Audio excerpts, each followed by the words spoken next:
Me õpime edasi, saame haridust. See on, meie saame mõistuse poolest peenemaks. Meil ei või siis midagi selle vastu olla, kui Eesti rahvusline riie peenemaks läheb. Nii sõnas aadetelt rahvuslik Eesti helilooja ja keeleteadlane Karl August Hermann 1886. aastal. Urbanistlikud mõjutused olid asunud juba siis aktiivselt vanu viise ja vormi üle võtma ning neid enda universaalsusesse sulatama. Siinkohal ei maksa otsa vaadata ainult Eesti, vaid ka teiste rahvaste traditsioonilisele rõivale ja nende muutumisele ajas, sest muutus ise on paratamatu. Oluline on aga teadlikult näha rõivainelise pärandkultuuri kaasajastamisest peituvat potentsiaali, hoida alles vanu oskusi, teadmisi ning mustrikeelset kirjavara. Hermanngi ei soovinud ju tunnuslikust esivanemate rõivast loobumist, vaid tajus selle kaasajastamises sisalduvat võimalust hoida ühe peale kasvavad põlvkonnad oma juurte juures ja seda liigse kunstlikkuseta.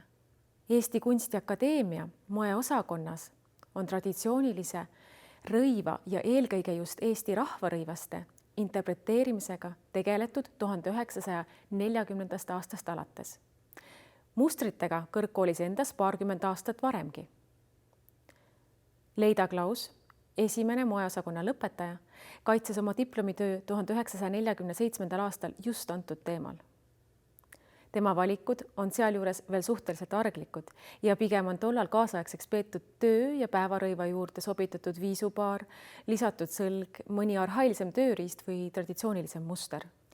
Hilisemad, teiste autorite poolt loodud näited muutuvad juba palju eksperimentaalsemaks ning paljude Eesti moekunstnike käekirja läbivaks elemendiks kujuneb vanarahva pärandi tõlgendamine, mis jõuab mitmete trükiste, aga eelkõige 1958. aastal asutatud ajakirja Siluett suure tiraažiliste kaante vahelt laia tarbijaskonnani, nii Eestis kui teistes liiduvabariikides.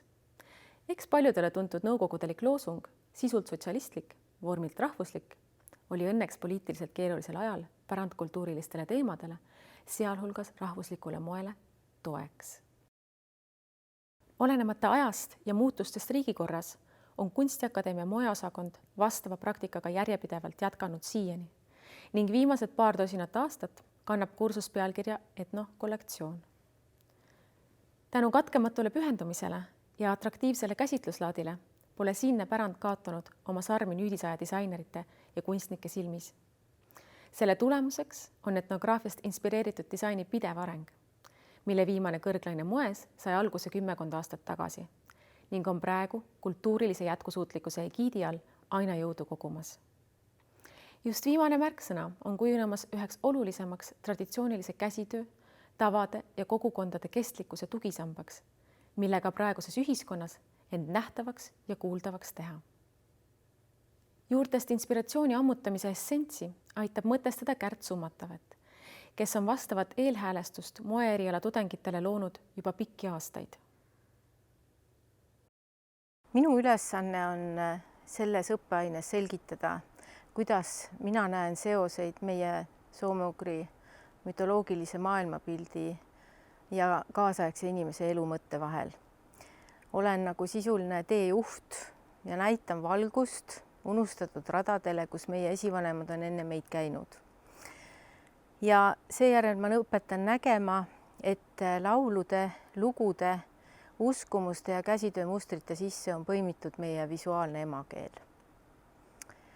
Ja oma tähelepanekutest rääkides ma näen, kuidas etnoteemadega varem ainult pealiskaudselt kokku puutunud noorte hinged avanevad.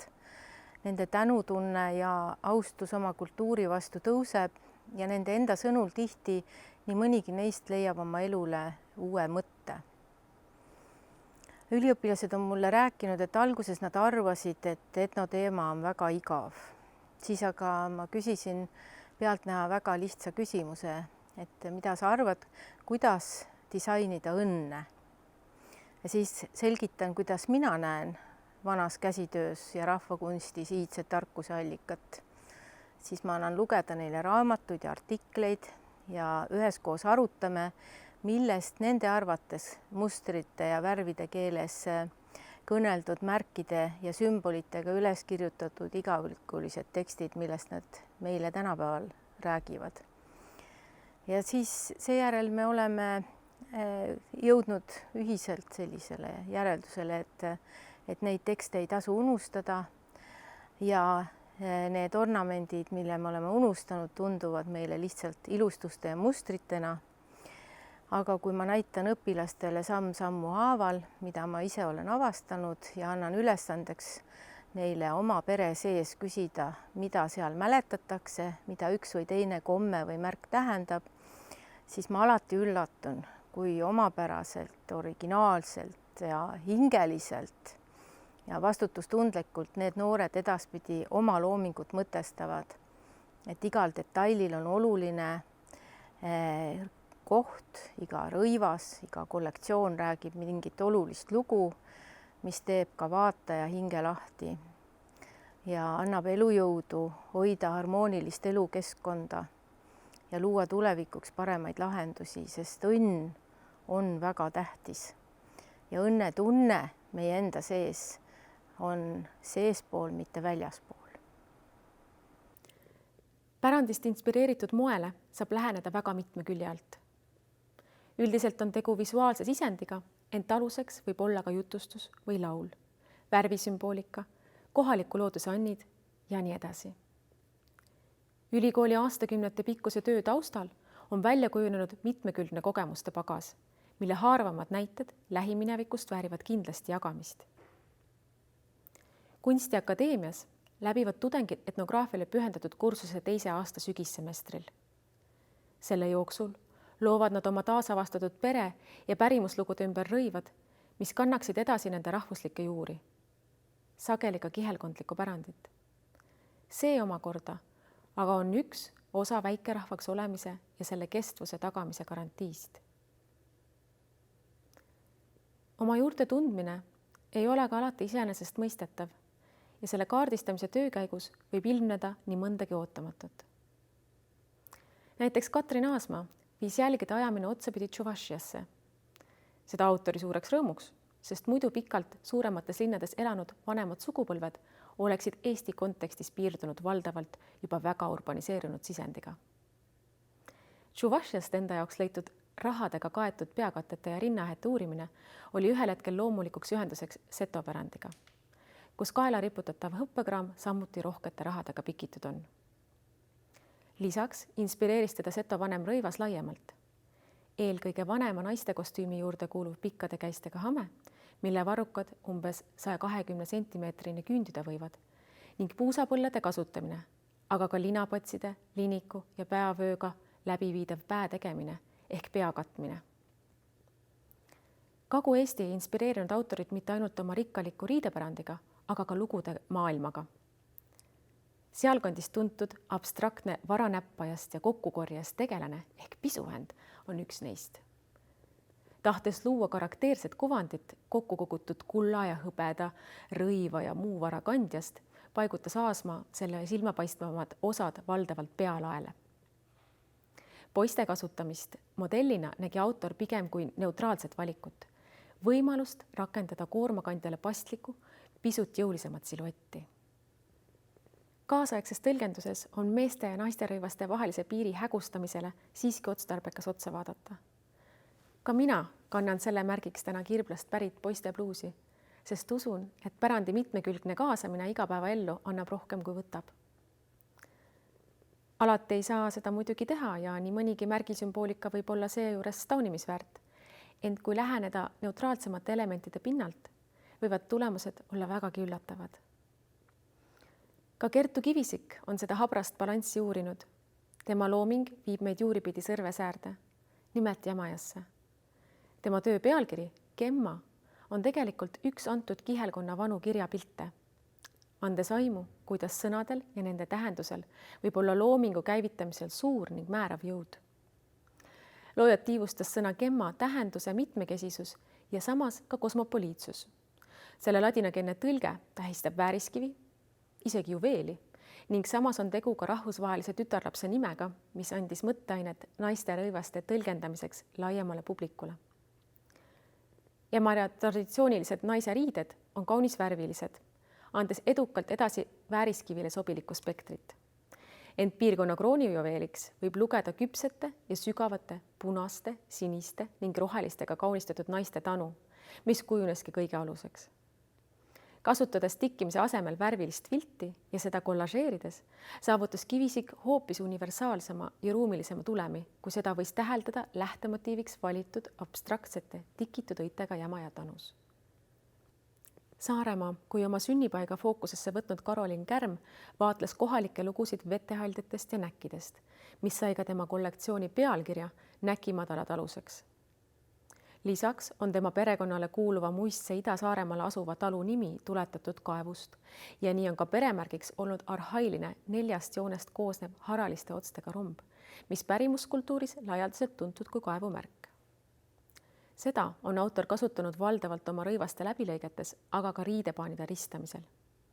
Näkkide kui müütilis-müstiliste olevuste näoploon kujunes aga välja vanaemalt saadud kihelkonna tanu põhjal, mis on vasakul oleval pildil ka tütarlapse peas näha. Peakatte mustrite juppideks võtmisel tekkis terve rivi justkui eksootilisi maskimotiive, mille teostamiseks hakkas autor erinevaid tehnikaid ja materjale katsetama. Lõpptulemina valmis poeetiline seeria punaseid rõivaid, mille krooniks kujunesid ruumiliseks muudetud tanumustri fragmentidest moodustatud maskid peakatted. Antud juhul kujunes efekti andvaks meediumiks eri pikkuses ja ka laiuses värviliste kaablikinnituste kasutamine, mis said läbikumavale raamitud kangale ükshaaval kinnitatud. Ka Karin Kreek on kasvanud Saaremaal, mistõttu tema uurimistöö fookuseks kujunesid Eesti suurima saare ja selle kõrval asuva sõsara Muhu naised, eelkõige aga nende mitmepalgelised ja värvikad peakatted. Suurendades või paljundades erinevaid traditsiooniliste peakatete, nagu vasakpoolsel illustratsioonil näha olevate sarikülli ehk sarvilise talvemütsi, ketasmütsi, tuttmütsi, ratasülli või kõrgete tikitud tanude vorme, lõi ta terve seeria rõivaid, mis antud peakatteid uues kuues peegeldavad. Värvikuse osas ei ole Muhule võrdset. Sellele tunnuslikud kirgas roosa ehk kiperoosa ning oranž on väga erilised ka Eesti kontekstis ja sestap jäi üldine värvigama truiks just antud saarele. Kirsik Strodil Kreegi töös on humoorikad tikandid nii pereelust kui varem peetud pudulojustest. Nimelt paistis sealse paikkonna naiste naljason käsitöös juba aegu tagasi silma, sest lisaks kassidele hobustele sattusid kootud kirjadesse sageli ka näiteks kärbsed või linnukesed, aga ka palju eksootilisemad isendid nagu paabulinnud või keisrikullidki. Miks siis mitte uus tõlgenduses luua lood tugevatest naistest, kes toidavad ära kõik oma 7 last või soovunelm lambast, kel kasvavaks seljas juba sinav kasukas, et lõnga siniseks värvimise vaeva ning sellega kaasnevaid spetsiifilise aroome vältida. Triin Tindi töö vaatleb pärimuse tõlgendamist laiemalt, Eesti kui riigi, aga ka soome-ugriluse kontekstis. Ta on sidunud omavahel Kagu-Eestist pärit Setomaa kuubedele omase valge villase kanga kasutamise kaitsemärkidega, mis said alguse tekstiilikunstnik Anu Raua kogutud materjalide seast leitud Läänemaa ja Muhu titemütse uurides. Sealsete laste peanupud olid eriti uhkelt kaunistatud ning kirikus vaadati ikka, kelle titt uhkem on. Et niiviisi võis ka kuri ja kade silm lapse pead vaatama sattuda, õmmeldi pealaele nööbike või nupuke, mis pakuks kaitset. Edasine viis juba kaitsemärkide laiema uurimuseni. Laialdaselt tuntud ja ka paljude soome-ugrilaste juures kaasaegsema folkloorina kaitsetarvis kasutatava haaknaela kandmine rõiva sees oli see, milleni autor välja jõudis. Seejuures joonistus haaknaela silmast välja justkui vägeva number 9 motiiv, mis samuti maagiliste numbrite hulka kuulub ja pahandust eemale hoiab. Kurja eest kaitsmise juurde kuulub lisaks talismanidele sageli ka sõnaline vägi, loitsud, manamised ja nii edasi. Nii otsustas tudeng kasutada oma väesõnade kirjutamiseks sadu ja sadu haaknaelu, mille puhul võib siin näiteks välja lugeda järgmised read. Viletsus, viahus, kuiva kuuske halva haava, soe suuh karu kallale. Komplekti juures tasub tähele panna ka osade soome-ugri, nagu näiteks Mordva rahvariiete juures veel siiani säilinud tagapõllede kasutust, mis nii ühel kui teisel komplektil end ilmutasid. Mõnikord satuvad Kunstiakadeemia tudengid väga jõuliselt soome-ugri radadele eelkõige siis, kui pereloo uurimise käigus selgub, et omaenda rahvuslik määratlus on palju rikkalikum, kui esialgu arvata võis. Veera Lustina just viimast kogeski. Esialgse näilise vene tausta taha kogunes vanemate generatsioonidega suhtlemise käigus hoopis selge teadmine, et põlvnetakse mordva, täpsemini Mokšade liinist. See tudengile endalegi üllatuslikult avanenud taust avas talle pea tundmatu kultuuri uksed. Et täiesti uuel maastikul kurssi hoida ja mitte liialt laiali valguda, võttis ta kohe fookusesse endaga kõige paremini seostatava valdkonna, naisterõiva. Eriliselt hakkasid autorid paeluma kaurikarpidega rinnaesise kaunistused, millele ta suhteliselt arhailisele lähedase tõlgenduse lõi. Seda selleks, et antud eset ja lugu hiljem oma tütartele edasi pärandada. Eksperimenteerivamad tõlgendused läksid käiku rõiva osas. Mokšade traditsioonilise naisterõiva paaritu arv kihte, ehk siis antud juhul 3, leidis tee ka tema plisseeritud kleidikesse, mille muster tulenes omakorda muidu seeliku osa alla jäävate säärekirjade mustvalgest riibustikust. Keskendudes uuesti Eestile, tuleb tõdeda, et saarte pärand on siinsete tudengite seas üldiselt populaarne. Eriti tõuseb esile Muhu saar oma väga mitmekesise ja veel 30ndatelgi hiliseitsengu läbi teinud pärandirikkusega. Ka ilma sealt pärit juurikata pakub see sageli teistest Eesti piirkondadest pärit loojatele palju mõtlemis- ja uurimisainet. Carolin Raadik võttis põhjalikumalt ette uhke koega Muhu sukad ja vaatles nii kirjatud sääreosi kui uuris kanna kudumise viise. Kirjadest huvitasid teda nii sissekootud kui ka peale tikitud ehk roositud mustrid. Sageli ongi üks lihtsamaid ja toimivamaid tehnikaid pärandi uuendamisel just suurendustega töötamine ja siingi pakkus sukapöödadele ning madalpistest tikitud õitele volüümi andmine tegijale põnevust, nagu alumisel parempoolsel kavandil näha võib. Antud komplekt läks ka esimesena teostusele. Sukasääre mustri ülekandmine on seejuures aimatavam, ent tähelepanuta võib jääda õlavöötme kudumiseks kasutatud sokikanna loomise tehnika. Mustri puhul tuleb täheldada, et lisaks suurendustele on sellele antud juurde ka mahtu, muutes täitematerjali abiga selle elemendid ruumiliseks. Lisandväärtust annab mitmete mantli juures kasutatud lõngade värvimine oma korjatud väekate taimedega.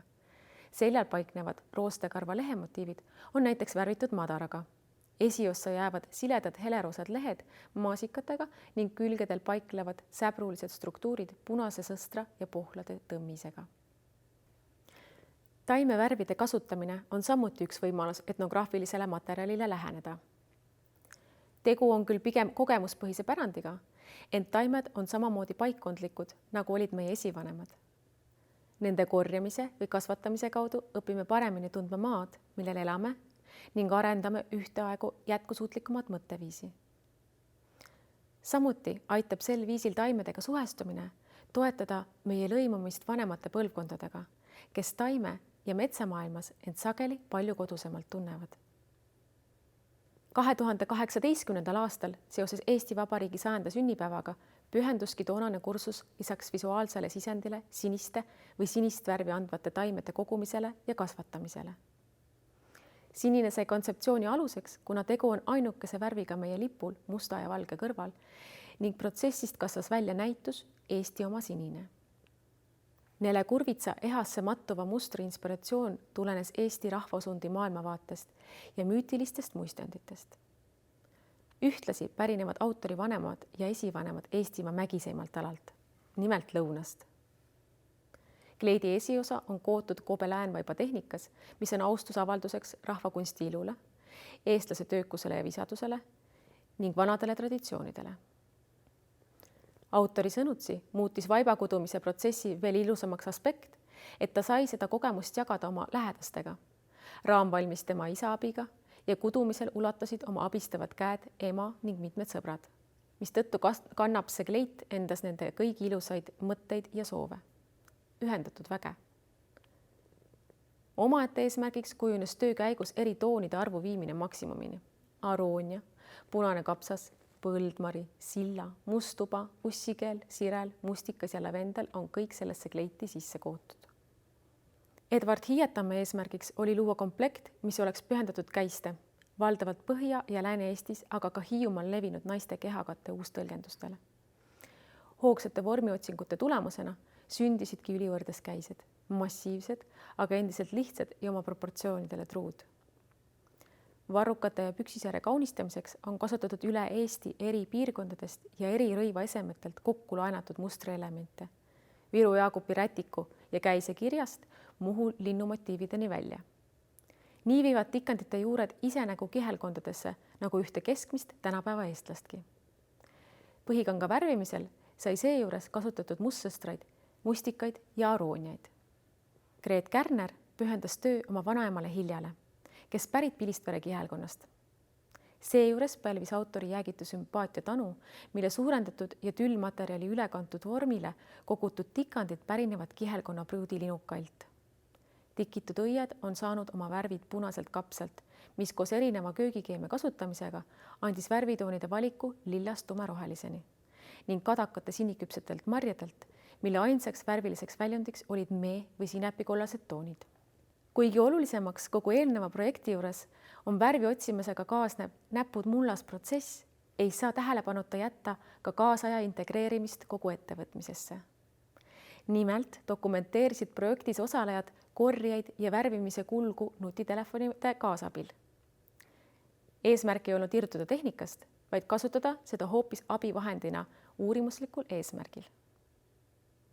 Tehnika integreerimine ongi lisaks tõlgendustele üks võimalus viia pärimuskultuuri uuendamine uute kaasaharavate sfäärideni.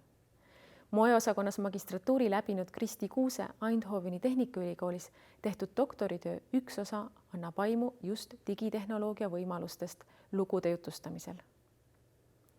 Visuaalne sarnasus traditsiooniliste käsitööelementide nagu Muhu seelik või talvekindad ja QR-koodide vahel kujunes antud protsessi inspiratsiooniks, kusjuures QR-kood võib paljuski folkloorse riideesemega sarnaselt paljastada infot mustri kaudu.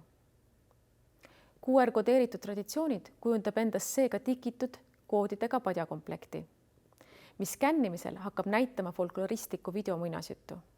Muinasjutt ise pärineb samast piirkonnast kui tikandidisaini inspiratsioonina kasutatud mustrid ja värvidki, kusjuures koodile vastavaid videosid saab pidevalt uuendada, võimaldades näidata erinevaid muinasjutte erinevatel kellaaegadel, kuudel ja nii edasi. Nii kasvab ka eseme väärtus ajas. Kuuse loodud kontseptsiooni eesmärgiks oli tuua traditsioonid lähemale läbi uute suhtlemisviiside ja seeläbi kasvatada pärandi ümber laiem kogukond. Mõnikord kasvab etnonimelisest kursusest välja aga hoopis installatsioon või sootuks lavastus, laiendades veelgi kombestikuga seotud kultuuriruumi. Vastavatest näidetest saab vaadata eraldi täispikki videoklippe, kus Karl-Jonas Alamaa ja Lisette Sivard räägivad oma teose loo ning avavad etnograafilise interpretatsiooni mõju tagamaid neile kui loojatele. Siinse videotuuri tuleviku kaasavara eesmärgiks oli tutvustada erinevaid võimalusi oma kultuuripärandi tõlgendamiseks ja innustada Eesti Kunstiakadeemia näidete toel oma riidevaramuga aktiivselt tegelema. Sest rõivad, kui meie igapäevased kaaslased, on üks lihtsamaid võimalusi oma veendumuste, tõekspidamiste, ootuste, lootuste, sündmuste ja sõnumite edastamiseks. Nende seas ka rahvusliku kuuluvuse väljendamiseks. Nende näol on tegu ka ühe rikkalikuma pärandiga minevikust, mis keele kõrval alles püsinud ja mille praktikate elujõuline tuleviku ühesvõtmine sõltub selle ajakohastamise edukusest, sealhulgas vastavate protsesside atraktiivsusest. Traditsioonilisel rahvarõival mineviku peeglil on oma väljakujunenud koht ühiskonnas, ent selle vahevormidel, see tähendab pärandkultuurist inspireeritud rõivastel, on täita oma osa oskuste ja teadmiste säilimise võimaluste paljundamisel.